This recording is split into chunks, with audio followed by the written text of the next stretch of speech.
भी रखा था फौरी तौर पे। उस मुल्क का नाम है उज़्बेकिस्तान। बिल्कुल हमारे हमसाये में 2 घंटे की फ़्लाइट पे यहाँ से लाहौर से अगर आप उड़ें तो 2 घंटे बाद आप वहाँ पहुँच जाते हैं। ये बड़ी हिस्ट्री है उज़्बेकिस्तान की। वहाँ पे 2 बड़े मशहूर शहर हैं, बहुत ही पुराने। एक का नाम बुखारा है, दूसरे का समरकंद है। आप तारीख़ की कोई भी किताब पढ़ेंगे तो आपको उसमें बुखारा भी मिलेगा और आपको उसमें समरकंद भी मिलेगा। बुखारा कहते हैं 2700 साल पुराना शहर है, 2700 साल पुराना शहर है और उसे बहुत से लोगों ने उसको फ़तह किया। वहाँ से बहुत से लोग पैदा हुए और ऐसे लोग पैदा हुए जिन्होंने दुनिया को रीशेप कर दिया, जिन्होंने पूरी दुनिया के अंदर अपना नक्श भी छोड़ा और दुनिया को बेहतर बनाने में उन्होंने बड़ा काम किया उसमें। वहाँ पे एक बच्चा था जिसका वालिद नहीं था और यतीम बच्चा था। उस बच्चे का ख्याल ये था कि मुझे मैथमेटिक्स जो है वो उसकी बहुत समझ आती है कुदरती तौर पे। अलजबरा आपने सुना होगा सर। मैथमेटिक्स और अलजबरा में क्या फ़र्क है? आप में से कोई एक्स्ट्रा माइक है कोई?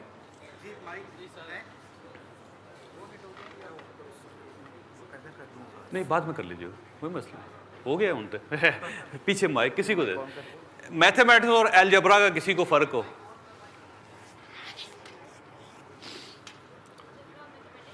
आवाज़ नहीं आ रही।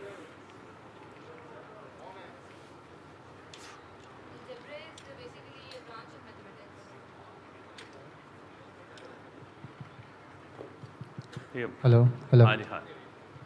अलजेब्रा मैथमेटिक्स की ब्रांच है इसमें एक्सपोनेंट्स वगैरह को डील करता है। हाँ जी। एक आप अब एक गिव अप नहीं करना लाइफ में। पहला लेसन ज़िंदगी का ये है कि गिव अप नहीं करना। माइक आपके हाथ में है, ये माइक अब किसी और के पास नहीं होना चाहिए। पहला लेसन लाइफ का कि जो चीज़ आपको मिल गई है उस चीज़ को छोड़ना नहीं है, गिव अप नहीं करना। ये लाइफ का एक लेसन है, क्योंकि कुदरत जो होती है बहुत मुश्किल से बहुत सी चीज़ें मुख्तलिफ लोगों के हाथ से होते हुए आप तक पहुँचाती है। अगर आप उसको गिव अप कर देते तो इसका मतलब ये है कि फिर आप अल्लाह ताला का शुक्र अदा नहीं कर रहे। ग्रैब कर लिया आपने। दूसरा लेसन, जब भी बोलना है ज़ोर से बोलना ताकि एक एक लफ्ज़ की समझ आनी चाहिए। चलिए। अलजेब्रा मैथमेटिक्स की ब्रांच है। अच्छा, ओके। एक मैथमेटिक्स की एक ब्रांच है अलजबरा, जैसे उन्होंने कहा, मैं उनकी बात मान लेता हूँ। तो वो बच्चा जो था उसने सोचा कि मुझे अलजबरा जो है उसकी मुझे बहुत समझ आती है। अब बुखारा में कुछ सिखाने वाला नहीं था उसको, तो जिस गली में रहता था वहाँ एक सब्ज़ी बेचने वाला बंदा था जो सब्ज़ी बेचता था रोज़। जैसे अमूमन यहाँ पे होता है ना, रेडियाँ लगा के लोग सब्ज़ी की आवाज़ें लगा रहे होते हैं। तो वो जो वहाँ पे एक सब्ज़ी फ़रोश था, तो उसने देखा कि उस सब्ज़ी फ़रोश को थोड़ी सी अलजबरे की सेंस है या तो कुछ अलजबरा आता है उसको। तो उसने ऐसा किया कि अब उसके पास जाना शुरू कर दिया और उससे अलजबरा पढ़ता रहा जितना एक आता था। आने के बाद उसने सोचा कि अब मुझे कुछ सेंस आ गई है तो मुझे किताबों की ज़रूरत है। अगर मुझे अलजबरा की किताबें मिल जाएं तो मैं अब इस इल्म को मज़ीद आगे ले जा सकता हूँ, मज़ीद पढ़ सकता हूँ। उससे जिससे उसने सीखा था सब्ज़ी बेचने वाले से, उससे पूछा कि मैं मज़ीद इल्म कैसे हासिल कर सकता हूँ। उसने कहा, ये जो बुखारा शहर है इसमें सिर्फ एक ही लाइब्रेरी है, एक ही कुतुब खाना है, और अगर तुम उस कुतुब खाने में दाखिल हो जाओ तो वहाँ पे हज़ारों की तादाद में किताबें हैं। तो अब तुम उसमें से किताबों को पढ़ना शुरू कर दो, पढ़ लोगे तो तुम सीख जाओगे, बहुत आगे निकल जाओगे। अब ये ज़हन में रखिएगा कि दुनिया में एक वक्त था, और ये वक्त था 1500 से पहले।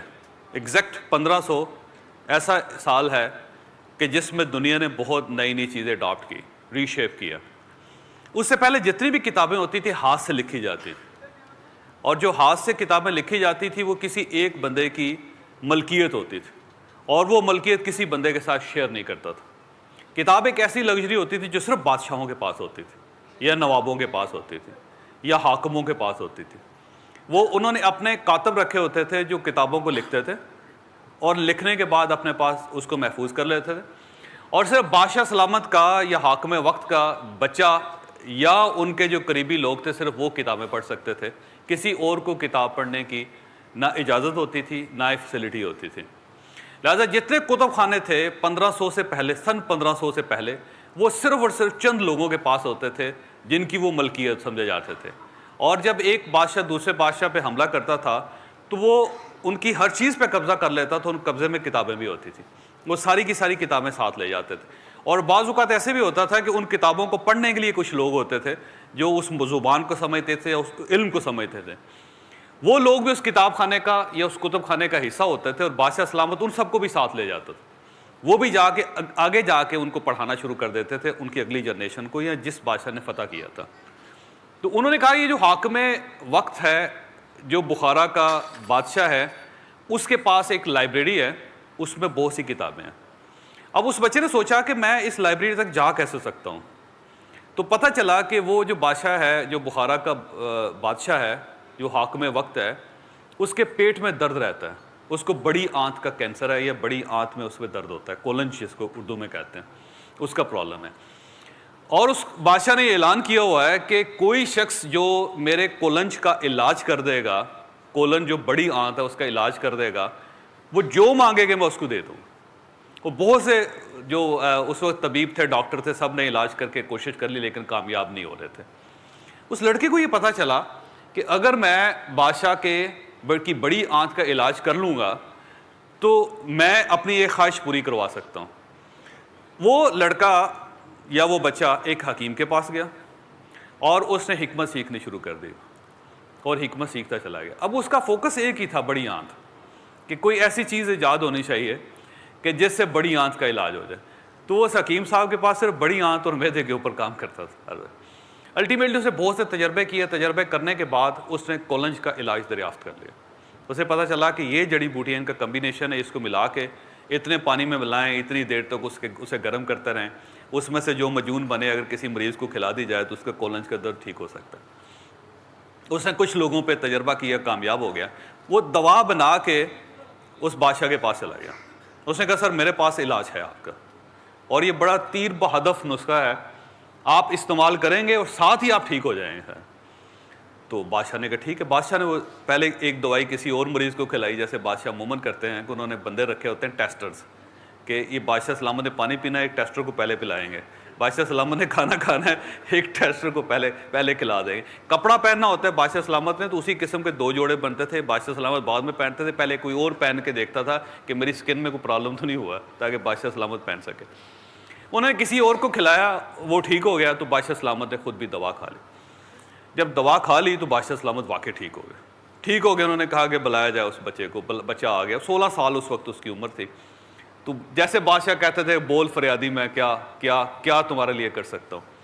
तो बादशाह सलामत उससे कहा कि बोल फरियादी, मैं तुम्हारी क्या मदद कर सकता हूँ, कोई एक ख्वाहिश जो तुम्हारी मैं पूरी कर दूंगा, अभी जो तुम कहोगे।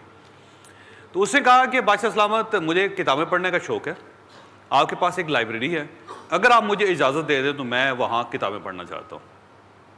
बादशाह ने उससे कहा कि ठीक है, सिर्फ 1 साल है तुम्हारे पास, तुम इस लाइब्रेरी से 1 साल इस्तिफ़ादा हासिल कर सकते हो। दूसरी शर्त यह है कि तुम किसी किताब को लिख नहीं सकते, उसके नोट्स नहीं ले सकते। ये नहीं हो सकता कि तुम बैठो, किताब पढ़ो और उसको लिखना शुरू कर दो और अपनी किताबें बना के लेके चले जाओ और लोगों को इल्म बांटना शुरू कर दो। ये तो मेरा इल्म ख़त्म हो जाएगा, इस तरह तो सब लोगों को पता चल जाएगा किताबों के अंदर क्या लिखा हुआ है। तो उसने कहा कि तुम 1 साल इस्तेमाल कर सकते हो लाइब्रेरी को। दूसरा, तुम किसी भी किताब की कोई कॉपी नहीं बना सकते, उसका कोई नोट्स नहीं ले सकते। तो लड़के ने कहा ठीक है जी, मैं ये कर लूँगा। बहरहाल 1 साल उसको मिल गया।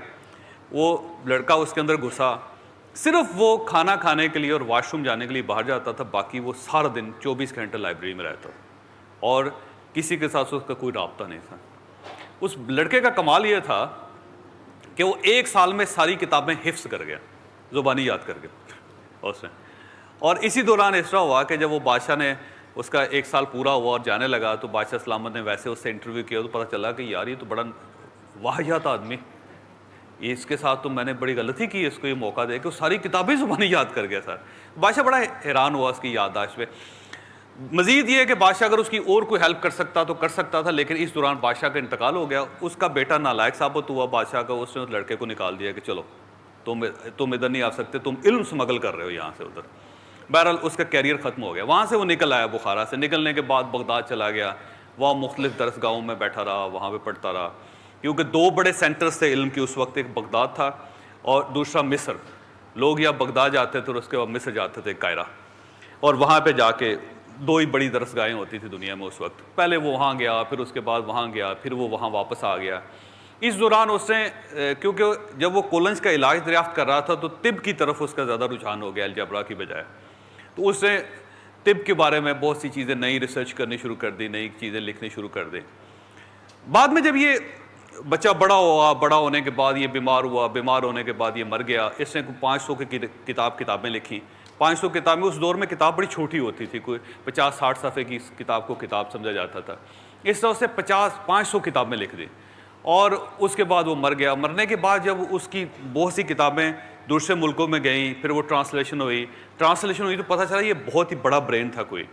ये एक पूरी मेडिकल साइंस की बुनियाद रख गया दुनिया में। इसने दुनिया को ये बता दिया कि बीमारियां होती क्या हैं, इन बीमारियों को ठीक कैसे किया जा सकता है, इनका इलाज कैसे हो सकता है। किस बुनियाद पर लोग इलाज करना शुरू करें तो आने वाले 1000 साल में किस तरह लोग दूसरों लोगों का इलाज कर सकेंगे। तो पूरी मेडिकल साइंस की इस शख्स ने बुनियाद रख दी, जिसने अपना इल्म एक छोटे से सब्जी फरोश से सीखा। इस बंदे का नाम है बूली सीना। हम इसे बूली सीना कहते हैं, इस लड़के को बूली सीना। और इब्ने सीना जो है, इसने पूरी दुनिया को रीशेप कर दिया। आज जितनी मेडिकल साइंस में जितनी तब्दीलियां आई, इसकी बेस जब पीछे जाएंगे आप तो आपको एक ही लड़का मिलेगा और उसका नाम होगा बूली सीना है। ये जो आपने कहानी सुनी, आप में से कोई ऐसा शख्स जिसकी कहानी इससे ज्यादा खौफनाक हो? कोई एक बंदा? वैसे आप कोई एक आप में से वैसे कुछ तजर्बाती तौर पे बयान करें कोई एक बंदा जिसकी कहानी बूली सीना से ज्यादा खौफनाक हो, जिसमें इतनी स्ट्रगल हो।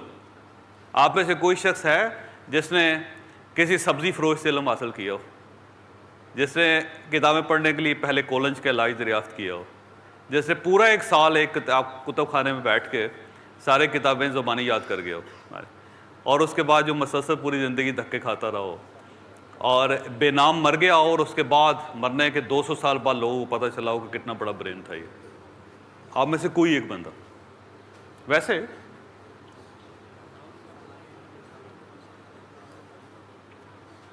वाकई नहीं है?